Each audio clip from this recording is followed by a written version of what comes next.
বিসমিল্লাহির রহমানির রহিম।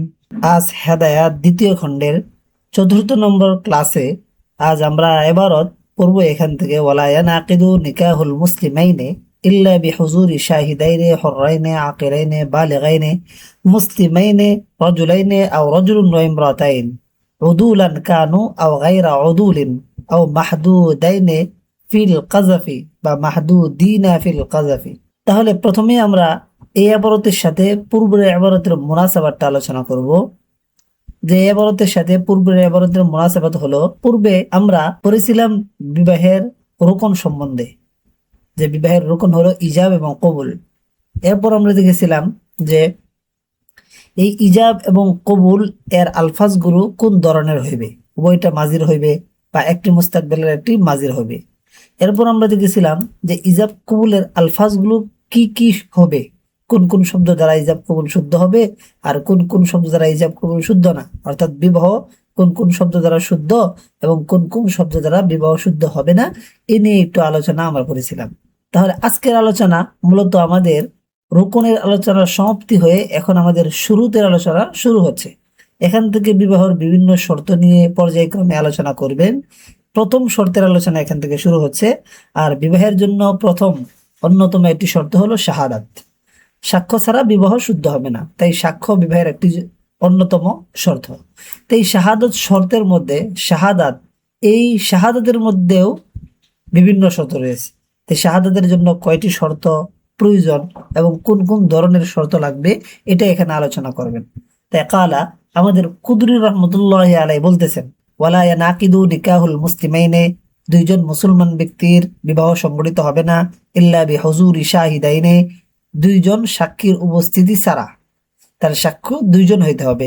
হুররাইনে, যাদের দুইজন হবে স্বাধীন, আকিলাইনে জ্ঞানী, উভয়জন হবে বালিগাইনে প্রাপ্তবয়স্ক, মুসলিমাইনে উভয়জন হবে মুসলমান, রজুলাইনে আও রজুলিন ওয়া ইমরাতাইন, উভয়জন পুরুষ হবে অথবা একজন পুরুষ আর দুইজন মহিলা হবে।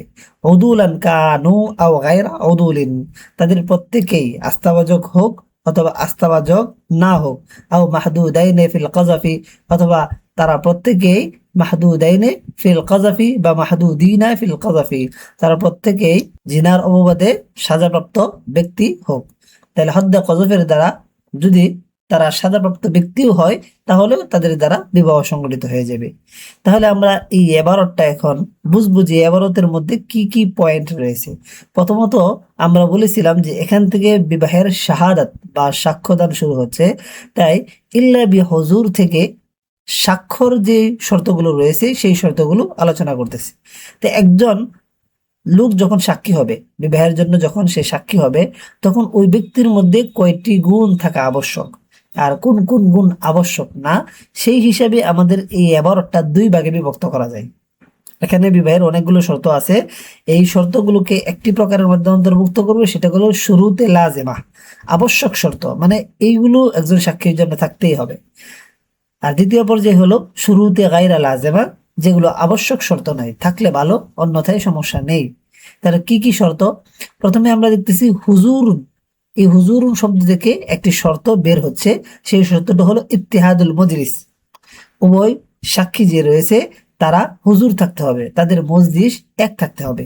যদি এক সাক্ষীর সামনে আমরা ইজাব কবুল উভয়টাই পেশ করি, অথবা সে সাক্ষী চলে যায়, আরেক সাক্ষী আসে, তার সামনে যদি আবার ইজাব কবুল করা হয়, তাহলে এই উভয় সাক্ষী হিসাবে বিবেচিত হবে না, তার মজলিস ভিন্ন হওয়ার কারণে।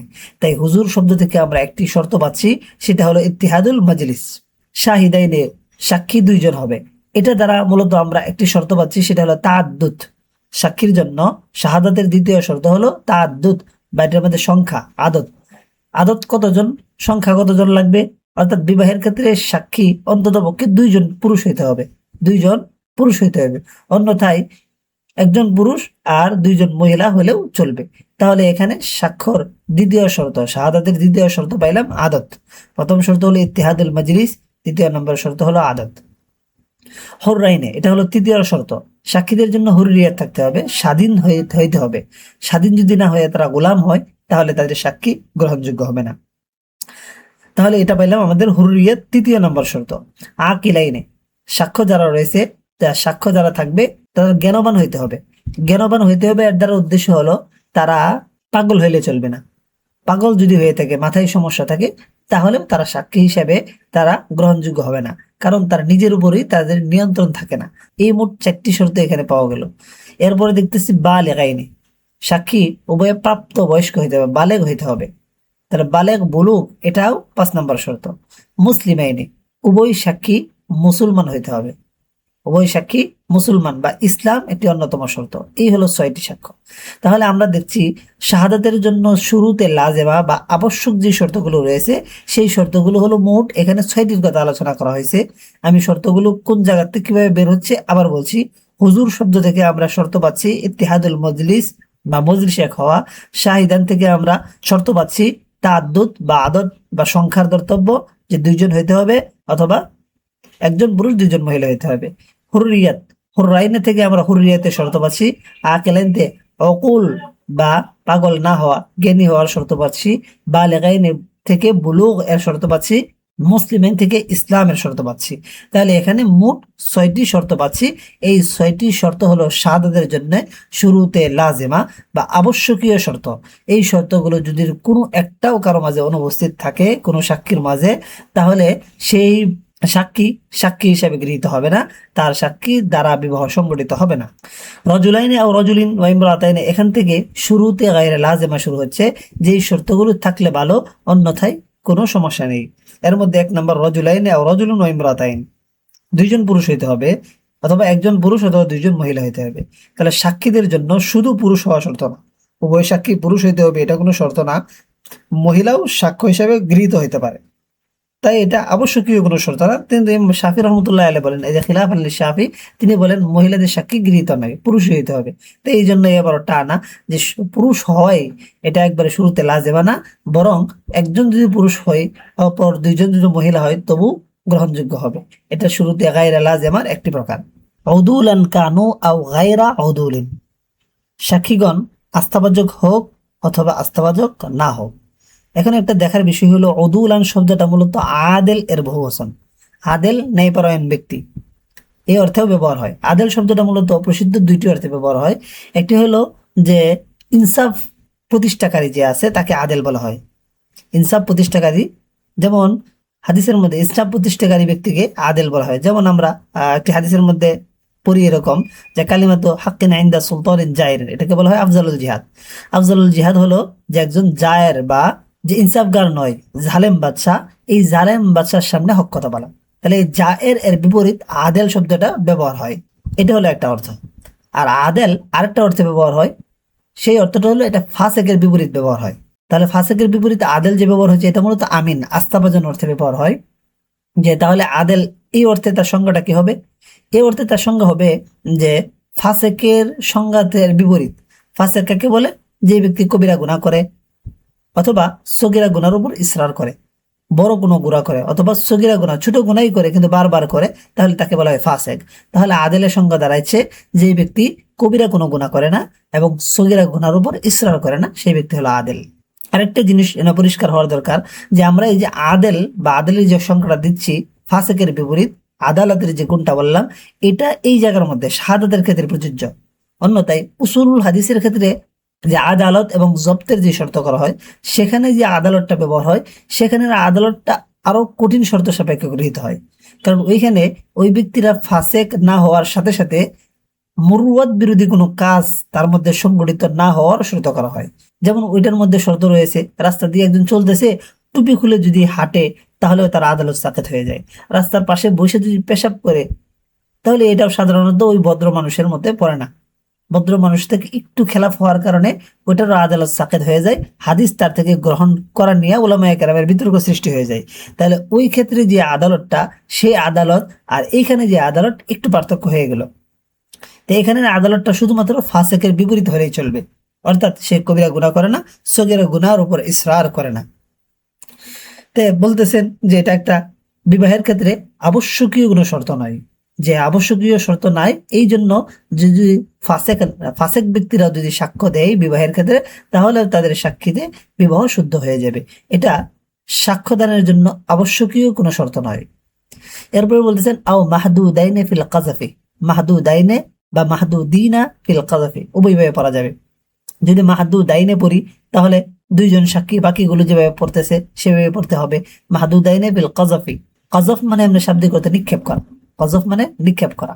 আর একটি পরিভাষা হিসেবে এটা ব্যবহার হয়, কজফ মানে কবজুল মুহসানাত, সতী সাধবী নারীকে জিনার অপবাদ দেওয়াকে কজফ বলে। আর কজফের জন্য কোরআনের মধ্যে হদ নির্ধারিত আছে, শাস্তি নির্ধারণ আছে। মানে কেউ কেউ যদি কোনো সতী সাধবী নারীকে জিনার অপবাদ দেয় যে অমুক মহিলা জিনা করেছে, তাহলে শরীয়ত তার নিকট সাক্ষ্য চাইবে। যদি 4 জন সাক্ষী সে উপস্থিত না করতে পারে, তাহলে শরীয়ত তাকে 80টি বেত্রাঘাত করতে বলা হয়। যেমন সূরা নিসার 4 নম্বর আয়াতের মধ্যে আল্লাহ পাক রব্বুল আলামিন বলেন, ওয়াল্লাযীনা ইয়ারমুনাল মুহসানাত, যারা সতী সাধবী নারীকে অপবাদ দেয়, সুম্মা লাম ইয়াতু বিআরবাতি শুহাদা, অতঃপর 4 জন সাক্ষী নিয়ে আসে, ফাজলিদুহুম সামানিনা জালদা, তাদেরকে 80টা বেত্র আঘাত করো, ওয়ালা তাকবালু লাহুম শাহাদাতান আবাদা, আর কখনোই তাদের সাক্ষী গ্রহণ করা হবে না। তাহলে এখানে আল্লাহ রাব্বুল আলামিন যে সতী সাধবী নারীকে অপবাদ দেওয়ার জন্য শাস্তিটা নির্ধারণ করছেন, সেই শাস্তি হলো 2টা শাস্তি। একটি হলো নগদ 80টা বেত্রাঘাত করা হবে, তাকে জনসম্মুখে 80টা বেত্রাঘাত করা হবে যদি সাক্ষী না আনতে পারে। এরপরে শাস্তি কি? সারা জীবন যতক্ষণ সে বেঁচে থাকবে তার সাক্ষী আদালতে গ্রহণ করা হবে না। এই যে গ্রহণ না করার ব্যাপারটাও তার মধ্যে রয়ে গেছে। এই জন্য যেহেতু আল্লাহ রাব্বুল আলামিন বলছেন তার সাক্ষী গ্রহণ করা হবে না, এখন বিবাহের অধ্যায়ে সে যদি সাক্ষী দেয় তাহলে তার সাক্ষী দ্বারা বিবাহ হবে কিনা? তাহলে এখানে বলতেছেন যে এটা আবশ্যক কোনো শর্ত নয়। তাই এরকম সাজাপ্রাপ্ত ব্যক্তিরাও যদি বিবাহের ক্ষেত্রে সাক্ষ্য দেয়, তাহলেও তার সাক্ষ্য দ্বারা বিবাহ সংগঠিত হবে। হ্যাঁ, তারা যদি কাজীর দরবারে গিয়া সাক্ষ্য আদায় করতে চায়, মামলা হয়, ওই সময় সাক্ষী হিসেবে তারা যায়, তাহলে কাজী সাহেব তাদের সাক্ষ্য গ্রহণ করবেন না। এখন স্বাভাবিক প্রশ্ন আসতে পারে যে সাক্ষ্য যদি গ্রহণই না করে তাহলে এই সাক্ষ্যর লাভ কি? সাক্ষ্য যদি গ্রহণই করতে না হয় বা গ্রহণই যদি না করে তাহলে এই সাক্ষ্যর লাভ কি? তাহলে এটা স্পষ্ট যে স্বাভাবিকভাবে যে আমরা সাক্ষ্য রেখে তারপর বিবাহ করাই, সেই সাক্ষীরা বা সেই বিবাহটা বেশিরভাগই তো টিকসই করে, ভাঙ্গে খুব কম, কাজীর দরবারে যায় খুবই কম। আর যদি কাজীর দরবারে কখনো যায় এবং এ নিয়ে বিতর্ক সৃষ্টি হয় যে বিবাহ করছে কি না এবং সাক্ষী তলব করে, তাহলে ওই সাক্ষী যাদেরকে বিবাহের মধ্যে সাক্ষী বাড়ানো হয়েছিল তারা জীবিত থাকতে পারে, মৃতও থাকতে পারে। মৃত থাকলে তাহলে তার সাক্ষীটা ওইখানে কিভাবে আদায় করবে? এটাও তো সম্ভব না। তাহলে বোঝা যাচ্ছে সাক্ষী আদায়ের জন্যই যে সাক্ষী রাখতে হবে এটা একবার লাজিমি বিষয় না। অর্থাৎ সাক্ষীরা সাক্ষ্য থাকা এটা একটা বিষয়, আর এটা ঝগড়া বিবাদের সময় কাজীর দরবারে সাক্ষ্য দেওয়া এবং তার সাক্ষ্যটা গৃহীত হওয়া এটা আরেকটা বিষয়। তাই সাক্ষী হওয়াটা এটাকে বলে তাহাম্মুলে শাহাদত। সাক্ষ্য হওয়া, সাক্ষ্য নিজে বহন করা, সেই শাহাদতের যোগ্য হওয়া, এটা হলে তাহাম্মুলে শাহাদত। আর সাক্ষ্য কাজীর কাছে আদায় করা আর কাজী তার সাক্ষ্য গ্রহণ করা, এটাকে বলে আদায়ে শাহাদত। তাহলে 2টা প্রেক্ষাপট হয়ে গেল, 2টা অংশ হয়ে গেল। এটা হলো তাহাম্মুলে শাহাদত আর এটা হলো আদায়ে শাহাদত। তাহলে এই তাহাম্মুলে শাহাদাত এবং আদায়ে শাহাদাত এটার উপর ভিত্তি করে এই যে এখানে যে আমরা শাহাদাত গুলো বা সাক্ষীর গুণগুলো আলোচনা করলাম, এই হিসাবে সাক্ষীর প্রকার বের হয়ে যায়। তাহলে একটু মনে করার জন্য আমরা একটু লক্ষ্য করি যে এখানে আমরা মূলত শাহাদাতের 6টা শর্ত উল্লেখ করেছিলাম। 6টা শর্ত মানে শুরুতে লাজেমা উল্লেখ করা হয়েছে এবং কয়েকটা শুরুতে গায়রে লাজেমা উল্লেখ করা হয়েছে। এছাড়াও কোনো শর্ত আছে কিনা? তাহলে আমরা শরহে বাকায়ের মধ্যে পড়ে আসছি যে এটার মধ্যে সামিআইনে কাউলাহুমা ফাহিমাইনে এই শর্তগুলো রয়েছে। মানে সীমা, উভয় সাক্ষী তাদের কথা শ্রবণ করতে হবে, এই শর্ত রয়েছে। ঠিক ফাহিমাইন এই শর্ত রয়েছে যে তারা ইজাব কবুলের যে শব্দটা রয়েছে তা বুঝতে হবে। তাহলে এখানে রয়েছে 6টা শর্ত আর ওইখানে 2টা শর্ত, 8টা শর্ত পাইতেছি, যে শর্তগুলো শুরুতে লাজেমা। এখন যদি প্রশ্ন আসে যে তাহলে মুসান্নিফ রাহমাতুল্লাহ ওই 2টা শর্ত কেন উল্লেখ করলেন না? তাহলে আমরা বলবো যেই ব্যক্তি সাক্ষী হন, মানে উপস্থিত মজলিসে উপস্থিত থাকতেছে এবং সাক্ষী হচ্ছে, যদি সে কথাই না শুনে তাহলে সাক্ষী হবে কিভাবে? তাহলে বোঝা যাচ্ছে এগুলোর মধ্যে জিমনান যে তাদের কথা শোনার ব্যাপারটা এটা স্পষ্ট আছেই, তাই তিনি আলাদা করে উল্লেখ করে নাই। ঠিক এমনিভাবে যদি কথা নাই বুঝে তাহলে কোন বিষয়ে সে সাক্ষী দিবে? কথা না বুঝলে কি বিষয়ে সে সাক্ষী দিবে? তার সাক্ষ্য কি হিসেবে গৃহীত হবে? তাহলে এটাও বোঝা যাচ্ছে উল্লেখ করার মতো এমন বিষয় না যেটাকে উল্লেখ না করলে আসবে না, বরং এই 2টা শর্ত যেহেতু এগুলোর মধ্যে সামিল হয়ে যায় তাই এই 2টা শর্ত আমাদের মুসান্নিফ উল্লেখ করেন নাই।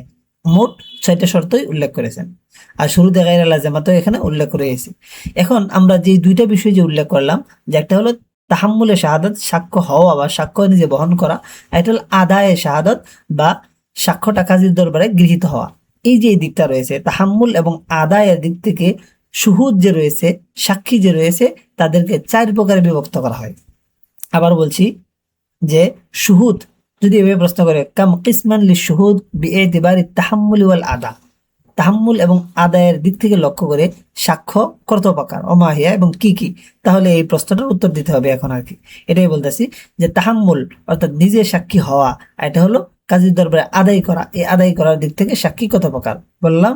তাহাম্মুল এবং আদায়ের বিবেচনা করে সাক্ষী হলো 4 প্রকার। প্রথম প্রকার হলো ওই প্রকার সাক্ষী যার তাহাম্মুল এবং আদা উভয়টাই সহি, যে প্রকার সাক্ষীর তাহাম্মুল এবং আদা উভয়টাই সহি। এই প্রকার সাক্ষী কারা, কে বা কারা? এই প্রকার সাক্ষী হলো যার মধ্যে শাহাদাতের যে গুণগুলো আছে, শুরুতে লাজেমা, এই সবগুলো পাওয়া যাবে, সাথে সাথে তার মধ্যে শুরুতে গায়রে লাজেমার মধ্যে আদেল হওয়ার যে গুণটা রয়েছে এটাও থাকবে, মানে সেই শর্তগুলো পাওয়ার সাথে সাথে সেই ব্যক্তি আস্থাভাজন। তো এই প্রকারের হুকুম কি? এই প্রকারের হুকুম হলো যে এই প্রকারের সাক্ষী দ্বারা বিবাহ সংগঠিত হবে। এই প্রকারের সাক্ষী যদি কাজীর দরবারে নিয়ে যাওয়া হয় এই ব্যক্তিকে সাক্ষী হিসাবে, তাহলে কাজী সাহেব তার রায় বা তার সাক্ষ্য গ্রহণ করবেন এবং সে অনুযায়ী ফয়সালা করা তার জন্য ওয়াজিব। এই সময় যদি কাজী সাহেব তার অনুযায়ী সাক্ষ্য না গ্রহণ করেন বা তার সাক্ষ্য যদি তামিল না করেন, তাহলে ইনদাল্লাহ তাকে মুজরিম হিসেবে সাব্যস্ত করা হবে, আখিরাতে সে গুনাহগার হবে, শাস্তি পাইবে। দ্বিতীয় প্রকার হলো ওই প্রকার সাক্ষী যার তাহাম্মুল এটা সহি, কিন্তু তার আদা যে রয়েছে এটা কাজের ইখতিয়ার থাকে, তার আদাটা কামেল না, তার তাহাম্মুল পরিপূর্ণ কিন্তু তার আদাটা পরিপূর্ণ হয় না, এই কারণে কাজের ইখতিয়ার থাকে। তো এই প্রকারের সাক্ষী কে? এই প্রকারের সাক্ষী হলো যার মধ্যে শাহাদাতের সকল গুণ তো রয়েছে, শাহাদাতে লাজেমা, শুরুতে লাজেমা যেগুলো রয়েছে সকল শুরুতগুলো তার মধ্যে পাওয়া যায়, কিন্তু তার মধ্যে শুরুতে গায়রে লাজেমার মধ্যে আদেল নাই, অর্থাৎ ওই ব্যক্তি ফাসেক।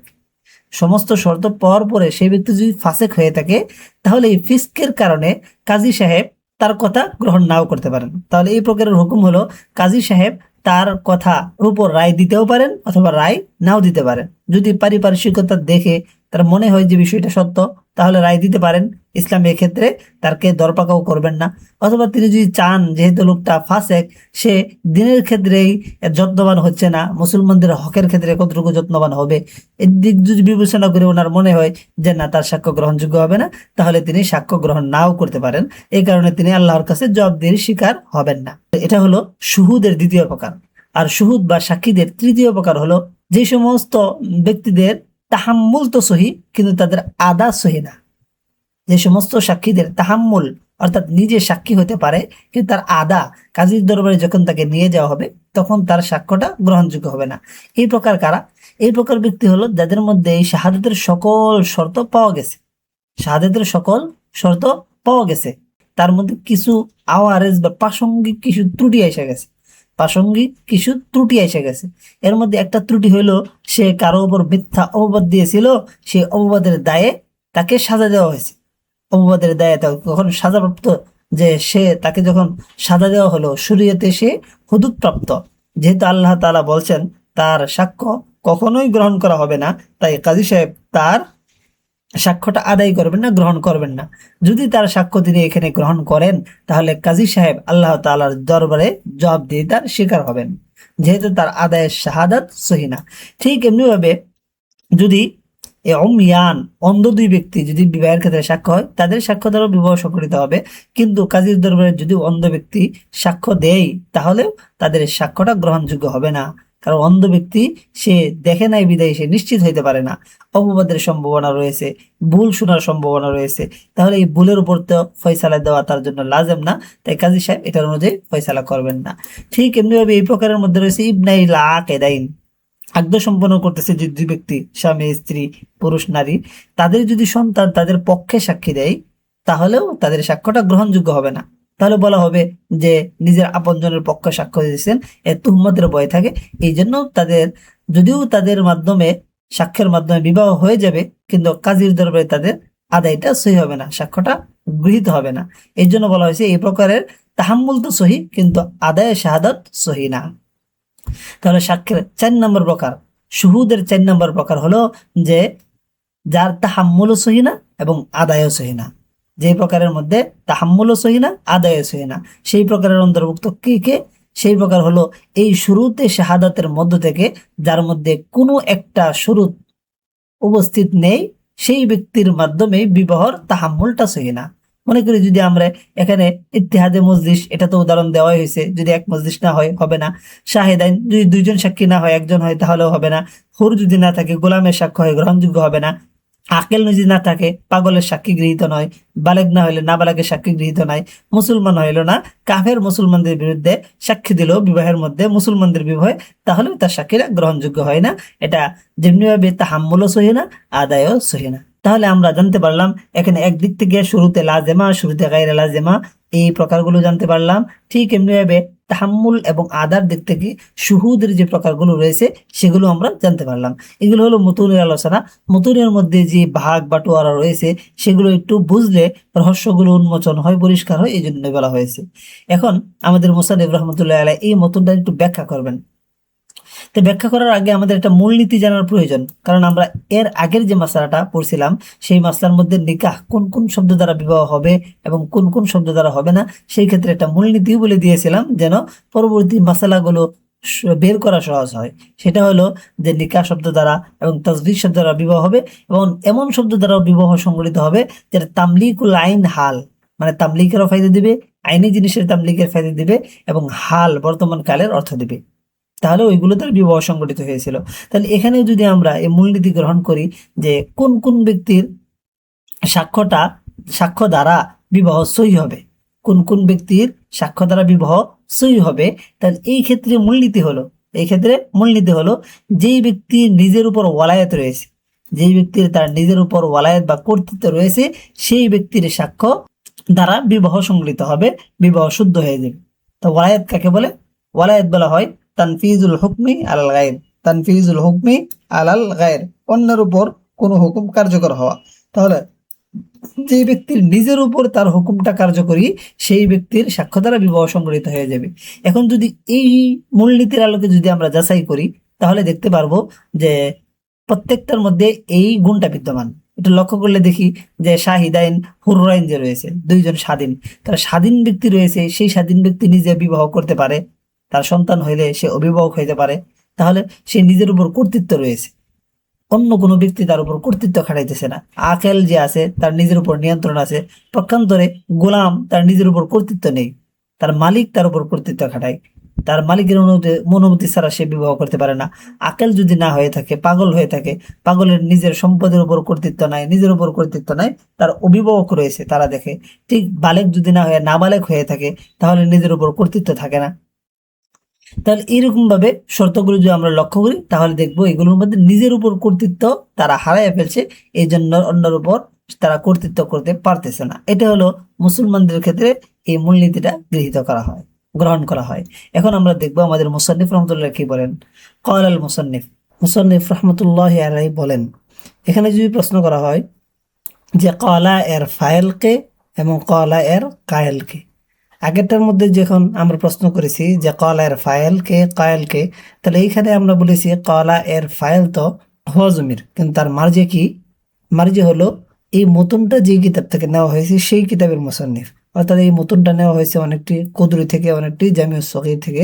তাহলে ইমাম কুদুরি এবং ইমাম মোহাম্মদ রহমতুল্লাহ আলাই হবেন এটার হুয়া জুবেরের মার্জে। কিন্তু এই এবারটা যেহেতু নিশ্চিতভাবে কুদুরি থেকে নেওয়া, তাই এটার ক্ষেত্রে কলা হুয়া জমিরের মার্জিটি ওই কুদুর রহমতুল্লাহ আলের দিকে ফিরবে। তাহলে কায়েলকে এই কথাটা বলছেন কে? এ কায়েল হিসেবে আমাদের মুসান্নিফ রহমতুল্লাহ আলাই তিনি এটা বলছেন। এখানে হুয়া জমিরের মার্জিটি কার দিকে গিয়েছে? এখানে হুয়া জমিরের মার্জিটি আমাদের মুসান্নিফ রহমতুল্লাহ দিকে গিয়েছে। তাহলে আমরা এখানে তার ফাইলকে এবং ফাইলের মার্জা কি তা বুঝতে পারলাম, কিন্তু এটার কায়েলকে বক্তব্যটা বলছেন কে?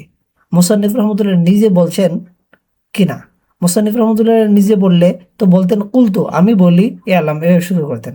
কিন্তু যেহেতু তিনি গায়েবের সিগা ব্যবহার করছেন, হ্যাঁ অনেক ফায়দার জন্য বালাগাতের কায়দা অনুযায়ী মুতাকাল্লিমের জায়গায় গায়েব আনা যায়, কিন্তু বিশেষ কারণ রয়েছে, কিন্তু এখানে তেমন কোনো কারণ দেখা যাচ্ছে না। তাই এখানে ব্যাখ্যাকারণ বলেন যে কলা এর মার্জি হিসেবে এখানে তারা নাসেকদেরকে উল্লেখ করেন, অর্থাৎ মুসান্নিফ রহমতুল্লাহ যেই সমস্ত ছাত্র রয়েছে, মুসান্নিফের যে সমস্ত ছাত্র রয়েছে তারা যখন এই নুসখাগুলো প্রস্তুত করছেন, তখন মুসান্নিফের রহমতুল্লাহ আলাইহির কথাটাকে তারা কালা বলে ব্যক্ত করেছেন। তাহলে আমরা বলতে পারি এর ফাইল হলো হুয়া জমির, তার মার্জে হলো মুসান্নিফ রহমতুল্লাহ আলাইহি, আর তার কায়েল কায়েল হলেন নাসেকগণ বা মুসান্নিফ রহমতুল্লাহ ছাত্রগণ। তবে স্বয়ং মুসান্নিফও হতে পারে, কিন্তু এটা মজবুত নয়। তাই তিনি কি বলেন, ইয়ালাম আন্না শাহাদাতা শর্তুন ফি বাবিন নিকাহি, জেনে রাখো যে শাহাদাত যে রয়েছে, শাহাদাতটা বিবাহের অধ্যায়ে শর্ত। শাহাদাতটা বিবাহের অর্থ শর্ত। শর্ত কাকে বলে আমরা জানি, শর্ত হলো খারিজুস শাই, আর রুকন হলো দাখিলুস শাই। আর উভয়টা গুরুত্বের দিক থেকে সমান, কারণ যেমনিভাবে শর্ত না পাওয়ার কারণে কোনো একটা অকুত সহি হয় না, ঠিক এমনি রুকন না পাওয়ার কারণে কোনো একটা জিনিস শুদ্ধ হয় না। তাই বিবাহের অধ্যায়ের মধ্যে শাহাদাতটা একটি শর্ত। তো এই শর্তের দলিল কি, লিকাউলিহি আলাইহিস সালাম, রাসূল সাল্লাল্লাহু আলাইহি ওয়াসাল্লামের বাণীর কারণে। রাসূল সাল্লাল্লাহু আলাইহি ওয়াসাল্লাম বলেছেন, এই হাদিসটা রয়েছে দারকুতনিতে, যে লা নিকাহা ইল্লা বিশুহুদিন, সাক্ষ্য ছাড়া বিবাহ নেই, সাক্ষ্য ছাড়া বিবাহ নেই, বিবাহ হয় না। তাহলে সাক্ষীদের অনুপস্থিতিতে বিবাহ না হওয়ার কথা বলতেছেন, এটাই দালালত করতেছে যে সাক্ষী হওয়া বিবাহের জন্য শর্ত, সাক্ষী হওয়া বিবাহের জন্য শর্ত। ওহুয়া হুজ্জাতুন আলা মালিক ফি ইশতিরাতিল ইআলান দুনা শাহাদা। আর এই হাদিসটাই, এটা ইমাম মালিক রহমতুল্লাহ আলাইহির বিরুদ্ধে দলিল, ইআলান শর্ত করার ক্ষেত্রে, শাহাদাত শর্ত না করার ক্ষেত্রে। এবং মালিক রহমতুল্লাহ আলাই তিনি ইআলান বা ঘোষণাকে বিবাহের শর্ত সাব্যস্ত করেন, শাহাদাতকে শর্ত মনে করেন না। তাই ইমাম মালিক রহমতুল্লাহের দলিল কি, এখানে 10 নম্বর হাসিয়ার মধ্যে ইমাম মালিক রহমতুল্লাহের দলিলটা উল্লেখ করা হয়েছে, ইয়াকুলু বাদলা শাহাদাত আল ইআলান, তিনি শাহাদাতের পরিবর্তে ইআলানটাকে বিবাহের শর্ত নির্ধারণ করেন। ওয়াযালিকা লিকাউলিহি আলাইহিস সালাম, আর এটা হলো রাসূল সাল্লাল্লাহু আলাইহি ওয়াসাল্লামের বাণীর কারণে, যে আলিনুন নিকাহা ওয়ালাউ বিদ্দাফি বা ওয়ালাউ বিদ্দুফি, ওইভাবে পড়া যায়। অর্থাৎ তোমরা বিবাহের ঘোষণা করো, যদিও দফ দ্বারা হয়, যদিও দফ বাজিয়ে হয়, তবুও তোমরা বিবাহের ঘোষণা করো। তাই ইমাম মালিক রহমতুল্লাহ এটা দ্বারা ওয়াজহুল ইস্তিদলাল কি, কিভাবে দলিল দেন, তিনি বলেন এখানে আলানের জন্য ঘোষণা করা হয়েছে, আর রাসূল সাল্লাল্লাহু আলাইহি ওয়াসাল্লাম যখন আদেশ করেন, ঘোষণা করেন, তখন সেগুলো উজুবের জন্য হয়, তাহলে এই আলানটা শর্ত। কিন্তু এই জন্য আমরা এখানে আপত্তি করি, ফিহি আন্নাহু লা ইয়াদুল্লু ইল্লা আলা উজুবিল ইআলান, এই হাদিসের মধ্যে যে আদেশটা রয়েছে এর মাধ্যমে এটা দালালত করে উজুবে ইআলানের উপর, ওয়াম্মা শর্তুন ফালা। আর যদি এটাকে শর্ত হিসেবে আমরা বলি তাহলে ফালা, তাহলে ফালা দালালাত লাহু আলাইহি, তাহলে এই হাদিসটা শর্তের উপর দালালত করে না। হ্যাঁ, এখানে হাদিসের মধ্যে এলানের যে ঘোষণাটা আদেশ দেওয়া হয়েছে, এটা তাহলে আমরা উজুবের উপর নিতে পারি, যে ঘোষণা করা এটা ওয়াজিব, এটা অত্যাবশ্যক কাজ, কিন্তু শর্ত এটা সম্ভব না, কারণ শর্তের জন্য আরো আলা মাকাম দরকার, আর শক্তিশালী কয়ুদের দরকার। শর্তের জন্য যেমনিভাবে আদেশের পরিবর্তে নিষেধ যে আছে, এর বিপরীতটা করার নিষেধ, এটাও প্রমাণিত হতে হয়। তাহলে আমরা এবং মালিক রহমতুল্লাহ হাদিসটা এই জবাব দেই যে এটা এলান শর্তের উপর দালালত করে না, যদিও এলানটা এটা ওয়াজিবের কাতারে পড়তে পারে। আর আমরা বলি যে সাক্ষ্য যখন 2 ব্যক্তি থাকবে, তাহলে এটাও ছোটখাটো একটি এলান, সাক্ষ্য থাকলেও এটার মাধ্যমে এই এলানের ওজুবগুলো আদায় হয়ে যায়। তারপরে মুসানিফ রহমতুল্লাহ আলাই আমাদের পূর্বের যে শর্তগুলো রয়েছে এগুলোর বিস্তারিত বিবরণ দিতে শুরু করলেন, যে ওয়ালা বুদ্দা মিন ইআতিবারিল হুররিয়াহ, সাক্ষর ক্ষেত্রে ফিহা, ফিহা মানে ফি শাহাদাত, শাহাদাতের ক্ষেত্রে হুররিয়াত বা স্বাধীনতার বিষয়টি লক্ষ্য করা আবশ্যক। ওয়ালা বুদ্দা আবশ্যক হলো মিন ইআতিবারিল হুররিয়াত, স্বাধীনতার বিষয়টি লক্ষ্য করা, ফিহা সাক্ষর ক্ষেত্রে স্বাধীন হইতে হবে। কেন, লিআন্নাল আবদা লা শাহাদাতা লাহু, কারণ গোলাম তার কোনো সাক্ষী নেই, সাক্ষ্য নেই, গোলামের সাক্ষ্য নয়। কেন নয়, লিআদামিল ওয়ালায়াতি, তার ওয়ালায়াত বা কর্তৃত্ব না থাকার কারণে।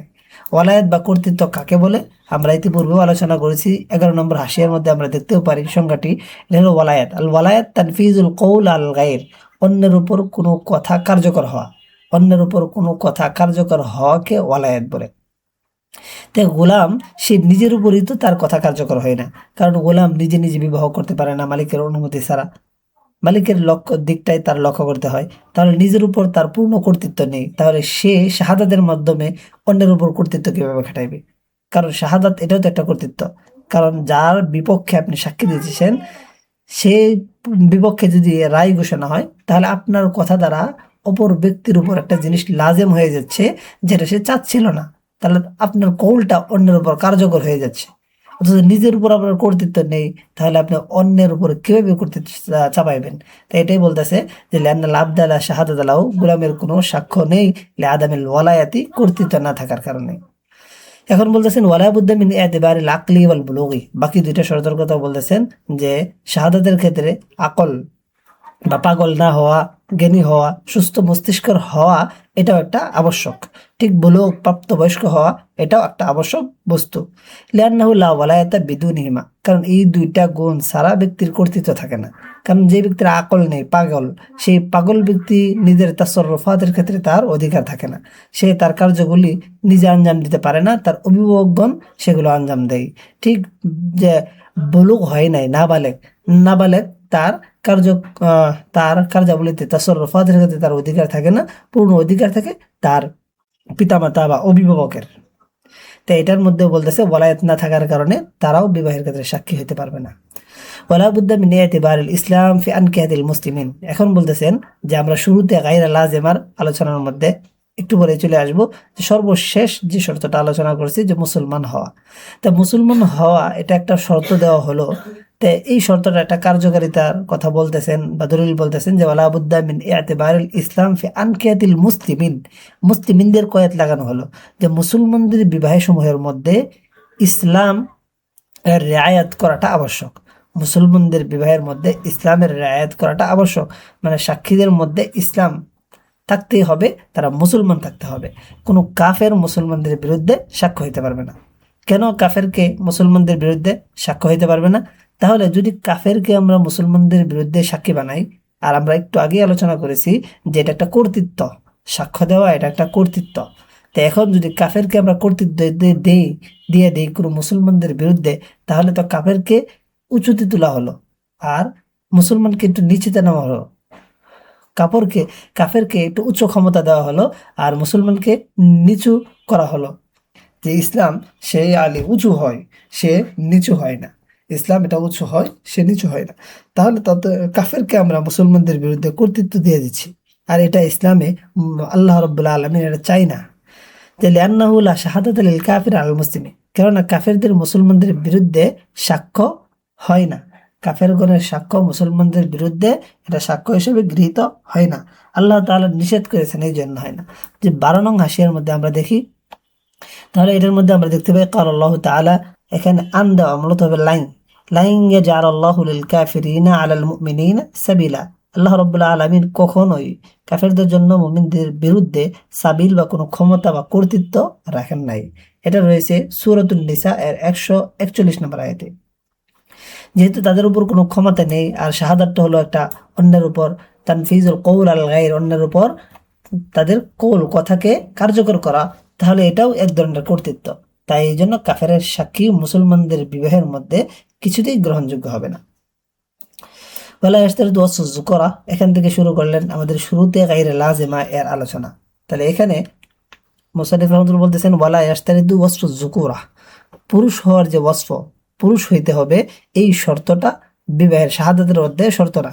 পুরুষ হওয়াটা শাহাদাতের ক্ষেত্রে গ্রহণযোগ্য না। ওয়ালা ইয়াশতারিতু ওয়াসফুজ-যুকরা, সাক্ষী হওয়ার জন্য পুরুষের গুণ হওয়া শর্ত নয়। হাত্তা ইয়ানাকিদু বিহুজুরি রাজুলিন ওয়া ইমরাতাইন, তাই শুধুমাত্র এক ব্যক্তির উপস্থিতিতে এবং দুই মহিলার উপস্থিতিতেও বিবাহ সংগঠিত হয়ে যাইবে। ওয়াফি খিলাফ শাফি, এটার মধ্যে ইমাম শাফি রহমতুল্লাহ আলাই ভিন্ন মত পোষণ করেন। তা এখানে নিচে ফাইন্নাহু ইয়াকুলু, তিনি বলেন লা তুকবালু শাহাদাতুন নিসাই মা রিজাল ফিন নিকাহ, বিবাহের মধ্যে পুরুষের সাথে মহিলাদের সাক্ষ্য গ্রহণযোগ্য নয়। ওয়াসাতারিফু ফিত শাহাদাতি ইনশাআল্লাহ, উচিতই তোমরা জানতে পারবে শাহাদাতের অধ্যায়ের মধ্যে ইনশাআল্লাহ, যদি আল্লাহ তাআলা চান। কি জানতে পারবে? এখানে দালাইল ফারিকাইন, উভয় দলের দলিল সমূহ সেখানে আমরা জানতে পারবো। এরপরে তিনি বলতেছেন ওয়ালা তুশতারিতুল আদালাত, যে আদালত, আদেল হওয়া, ন্যায়পরায়ণ হওয়া বা আস্থাভাজন হওয়া, আদেল হওয়া বা আস্থাবান হওয়া, এটাও সাক্ষীর ক্ষেত্রে আবশ্যকীয় কোনো শর্ত নয়। হাত্তা ইয়ানাকিদু বিহাজরাতিল ফাসিকাইন ইনদানা, তাই আমাদের নিকট দুই ফাসিক ব্যক্তির উপস্থিতিতে যদি বিবাহ দেওয়া হয়, সাক্ষী রেখে বিবাহ দেওয়া হয়, তাহলেও তাদের বিবাহ সহি হবে ইনদানা আমাদের নিকট। খিলাফান লিশ-শাফি, ইমাম শাফি রহমাতুল্লাহ এক্ষেত্রে ভিন্নমত পোষণ করেন। লাহু, তেনার দলিল হলো আন্না শাহাদাতা মিন বাবিল কারামা, শাহাদাত এটা হলো বাবুল কারামাত বা সম্মানজনক বিষয়ের অন্তর্ভুক্ত। শাহাদাতটা এটা সম্মানিত বিষয়ের অন্তর্ভুক্ত। আল ফাসিকু মিন আহলিল ইহানাত, আর ফাসিক ব্যক্তি সে অসম্মানের উপযুক্ত, অসম্মানের অধিকারী ব্যক্তিদের অন্তর্ভুক্ত। এই জন্য তার জন্য শাহাদাতের গুণটা আমরা সাব্যস্ত করি না, এটা শাফি রহমতুল্লাহ বলেন। বাবুল কারামাতকে তিনি শাহাদাতের জন্য শর্ত করেছেন। এটার কথা 13 নম্বর হাসিয়ার মধ্যে এরকম রয়েছে যে কাল আলাইহিস সালাম, রাসূল সাল্লাল্লাহু আলাইহি ওয়াসাল্লাম বলেন, আকরিমুশ শুহুদা, তোমরা সাক্ষ্যদেরকে সম্মান করো। আকরিমুশ শুহুদা, তোমরা সাক্ষীদেরকে সম্মান করো। ফাকানাতিশ শুহুদ মাহাল্লাল ইকরাম, তাহলে বোঝা যাচ্ছে এখানে আকরিমু শব্দটা দ্বারাই বোঝা যাচ্ছে যে সাক্ষী এটা মাহাল্লুল কারামাত, ইকরাম, সম্মানের একটি জায়গা। সাক্ষীরা তারা সম্মানিত ব্যক্তি। আল ফাসিক লাইসা সালিহান লাহু, তো এখানে বলতেছেন যে ফাসিকদেরকে সম্মানিত করার বিষয়টি বলা হয়েছে। লাইসা সালিহান লাহু মিন হাইসুন নফস, তাহলে আমরা বলি এখানে নফসের দিক থেকে সে কি এই উপযোগী না। লা মিন কুল্লি ওয়াজিন, কিন্তু সব দিক থেকেই যে সাক্ষী ফাসিক ব্যক্তিকে সম্মান করা যাবে না এমনটি না। ওয়ালিহাযা ইয়াসিহু ইকরামুহু লিইলমিহি, তো ফাসিক ব্যক্তির যদি ইলম থাকে, এই জন্য ইলম হওয়ার কারণে কখনো সম্মান করা হয়। ঠিক ফাসিক ব্যক্তি যদি রাষ্ট্রপ্রধান হয়ে থাকে, তাহলে অনেক সময় তাকে সম্মান করা হয়, তবে ইসলামের গণ্ডিতে থেকে তাকে সম্মান করতে হবে, বলা না। আর এক্ষেত্রে আমাদের দলিল কি, আমরা বলি যে আন্নাহু মিন আহলিল ওয়ালায়া, সে ওয়ালায়াতের অধিকারী, নিজের উপর কর্তৃত্বের অধিকারী। ফাসিক ব্যক্তি নিজের উপর কর্তৃত্ব রয়েছে, সে নিজে বিবাহ করতে পারে, নিজের মাল সামানা বা তাসররুফাতগুলো নিজে আঞ্জাম দিতে পারে, তার উপর শরীয়ত কোনো বাধ্যবাধকতা দেয়নি যে সে তার কাজগুলো নিজে আঞ্জাম দিতে পারবে না, অন্য কোনো অভিভাবক তার উপর প্রয়োজন হবে, এই ধরনের হুকুম আরোপ করে নাই। তাহলে বোঝা যাচ্ছে নিজ কাজকর্মের ক্ষেত্রে সে সম্পূর্ণ স্বাধীন তাকে রাখা হয়েছে, শরীয়ত তাকে হাজার করে নাই। তা হজরগ্রস্ত যেহেতু তাকে করে নাই, তাহলে তার কর্তৃত্ব তার মধ্যে পূর্ণ রয়েছে, তাই সে সাক্ষ্য হইতে পারবে। ফায়াকুনু মিন আহলি শাহাদা, তাই সে আহলে শাহাদা বা শাহাদাতের অধিকারী ব্যক্তি হইতে পারবে, সাক্ষ্য দিতে পারবে। ওয়াহাদার, এটা এই কারণে, লিআন্নাহু লাম্মা লাম ইহরাম আল ওয়ালায়াতা আলা নাফসিহি লিইসলামিহি, যখন ইসলাম বা মুসলমান হওয়ার কারণে তার নিজের উপর কর্তৃত্ব থেকে শরীয়ত তাকে মাহরুম করে নাই, নিজের উপর কর্তৃত্ব থেকে শরীয়ত মাহরুম করে নাই। সে মুসলমান হওয়ার কারণে যে তার উপর অন্য কোনো ব্যক্তিকে দায়িত্ব দেয় নাই, যে ফাসিকের কার্যক্রম তার উপর জায়েজ নাই, সে নিজের কাজ নিজে করতে পারবে না, অন্য ব্যক্তি চালাইবে, এরকম যেহেতু তাকে বঞ্চিত করা হয় নাই, বরং নিজের কাজ নিজে করার কর্তৃত্ব দেওয়া হয়েছে। লাম ইহরাম আলা গায়রিহি, তাহলে অন্যের উপর তার কর্তৃত্ব খাটানোকেও নিষেধ করা হবে না, অন্যের উপর তার কর্তৃত্বটাকেও নিষেধ করা হবে না। লিআন্নাহু মিন জিনসি, কারণ এই উভয়টা এক জাতীয় জিনিস, অর্থাৎ ইসলামের দিক থেকে এই দুইটা ওয়ালায়াত আলা নাফসিহি ওয়ালায়াত আলা গায়রিহি যে আছে, এটা উভয়টা নিজের উপর কর্তৃত্ব থাকাটা, অন্যের উপর কর্তৃত্ব থাকাটা, উভয়টাই ইসলামের কারণে হয়েছে। এটা উভয়টা এক থাকার কারণে এটার হুকুমও এক। তাই নিজের উপর যেমনিভাবে ফাসিক ব্যক্তি কর্তৃত্ব খাটাইতে পারে, ওয়ালায়াত রয়েছে, তাই সাক্ষ্যও সে হইতে পারবে, সাক্ষ্যের মাধ্যমে অন্যের উপর কর্তৃত্ব সে খাটাইতে পারবে। এটা হলো একটা দলিল আলোচনা করলো। দ্বিতীয় দলিল, আন্নাহু সলুহা মুকাল্লিদান, যে ফাসিক ব্যক্তি সে মুকাল্লিদ হইতে পারে। ফায়াসলাহু মুকাল্লাদান, তাহলে সে মুকাল্লাদা হইতে পারে। মুকাল্লিদ আমরা জানি তাকলিদের একটি অর্থ হলো যে দলিল প্রমাণের পিছনে পড়া ছাড়া শুধুমাত্র আস্থার ভিত্তিতে, যে অমুক ব্যক্তি ভালো আলেম, অমুক ব্যক্তি শরীয়ত ভালো বুঝেন, এই পূর্ণ এই আস্থার ভিত্তিতে, এই আস্থাটা যেভাবে হোক অর্জন করতে হয়, সে আস্থাটা হইতে পারে মানুষ বড় বড় আলেমের স্বীকৃতিতে হোক বা অন্য কোনো পর্যায়ে হোক, আস্থার ভিত্তিতে দলিল প্রমাণ না খুঁজে যদি কোনো ব্যক্তির অনুসরণ করা হয়, তাহলে এটাকে বলে তাকলিদ। এটা একটা প্রসিদ্ধ অর্থে। তাই আমরা এক্ষেত্রে বলি যে কোনো একজন ইমামকে তাকলিদ করার, অনুসরণ করার, এই অর্থে আমরা বলি। কারণ যদি সমস্ত দলিল মানুষ খুঁজে তারপরে আমল করতে চায়, তাহলে সারা জীবন তার এই দলিল খোঁজাখুঁজি চলে যাবে। তারপরে সেই দলিলগুলোর পূর্ণ বুঝ রয়েছে, সেই বুঝ অনুযায়ী আমল রয়েছে, এই সবগুলো ব্যক্তির পক্ষে কখনো সম্ভব হয় না। কোনো এক ব্যক্তির পক্ষে সব খোঁজাখুঁজি সম্ভব হয় না, তাহলে তার এই জগতে চলা কষ্টকর হয়ে যাবে। তো এই জন্যই তাকলিদটা মূলত করা হয়। তাহলে এইটা একটা অর্থ। আরেকটা অর্থ হলো তাকলিদের যে নিজে অন্যকে দায়িত্ব অর্পণ করা, অন্যকে দায়িত্ব অর্পণ করা, হাকিম বানানো, বিচারক বানানো, কাজী বানানো, মানে অন্যকে যেই দায়িত্বই সে অর্জন করুক। তাহলে এই দ্বিতীয় অর্থটা হলো আমাদের এখানে উদ্দেশ্য। দেখেন 16 নম্বর হাসিয়ার মধ্যে রয়েছে, ইয়াজুজু আন ইয়াকুনাল হাকিমু ফাসিকান, একজন হাকিম বা রাষ্ট্রপ্রধান সে ফাসিক হইতে পারে। কারণ রাষ্ট্রপ্রধান আমাদের যারা রয়েছে তারাও তো পূর্ণ মুমিন, এটা বলা যাবে না। অথচ এই রাষ্ট্রপ্রধানরাই দেশের মধ্যে বিচারক নিযুক্ত করে, আর সেই বিচারক রায় দিয়েই মূলত মামলা মোকদ্দমা চালানো হয়, এই ধরনের সব মামলা চালানো হয়। তাহলে ওই বিচারকে যদি ফয়সালা করলে ফয়সালা কার্যকর হয়ে যায়, তাহলে হাকেম যে আছে রাষ্ট্রপ্রধান, সে ফয়সালা করলে কেন কার্যকর হবে না? তার ফয়সালা তো ওই কাজীর চেয়েও আরো ঊর্ধ্বে, কখনো তো কাজীর চেয়েও আরো ঊর্ধ্বে চলে যাচ্ছে। তাহলে এর দ্বারাই বোঝা যাচ্ছে যে ফাসেক ব্যক্তি সে যেহেতু অন্যকে হাকিম বা কাজী বানাইতে পারে, সে নিজেও কি হইতে পারবে, এই ওয়ালায়াতের অধিকারী হইতে পারবে, সাক্ষী হইতে পারবে।